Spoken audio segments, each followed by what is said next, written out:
जो शक्ति है, क्या इसके द्वारा हमारे देश में फूड इत्यादि का जो प्रॉब्लम है, क्या वो हल हो सकता है? बहुत बड़ा असर आ सकता है, क्योंकि इस चैतन्य से ही सब चीज चढ़ती है। हम लोग तो सोचते भी नहीं कि ये पृथ्वी माँ कहाँ से इस तरह से अलग अलग के फूल, अलग अलग के फल ये बनाती है। हम लोग इसको सोचते भी नहीं है। हम लोग तो बस सोचते हैं कि ये हमारा अधिकार है, इसको तो आ रही पृथ्वी माँ ने देना ही चाहिए। किंतु जब ये चैतन्य लहरियां आप इस बीज पे डालिएगा या किसी वृक्ष पे डालिएगा या फूलों पे डालिएगा, तो मैंने देखा है कि 10 गुना ज्यादा उत्पन्न हो सकता है, 10 गुना ज्यादा। और बढ़िया चीज है। हमें लोगों ने कहा कि यहाँ बासमती नहीं हो सकता। हमने कहा अच्छा लाओ बासमती को चैतन्य डाल करके दिया तो 10 गुना पैदा।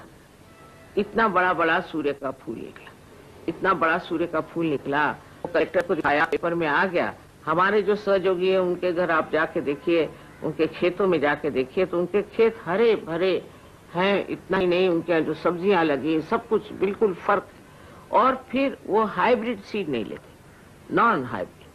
हाइब्रिड सीड लेने में आप किसी भी हाइब्रिड सीड बनाने वाली कोई कंपनी होगी उसके गुलाम हो गए।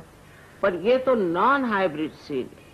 इतना ही नहीं, यहाँ की गायें, उन पर जब हम लोगों ने प्रयोग किया तो देखा कि वो विलायत की गायों से कुछ कम दूध नहीं देती है, पर इनका दूध जो है वो एक बड़ा ही शुद्ध दूध है। जो बाहर की गायों का दूध पीते हैं, तो बाहर की गायों पे भी प्रयोग किया गया तो देखा कि वो तो अन्यमनस्क है, उनको कुछ समझ में नहीं आती बात, अजीब सी होती है। अगर रास्ते से चल रही तो उनको एमडी में सामने से मोटर आ रहे, उनका बच्चा अगर मर जाए तो भी वो दूध देती रहती है। उनको कोई किसी चीज की अंदर से भावना नहीं। मतलब ये है कि उनका EQ बिल्कुल 0 होता है और IQ भी 0 होता है।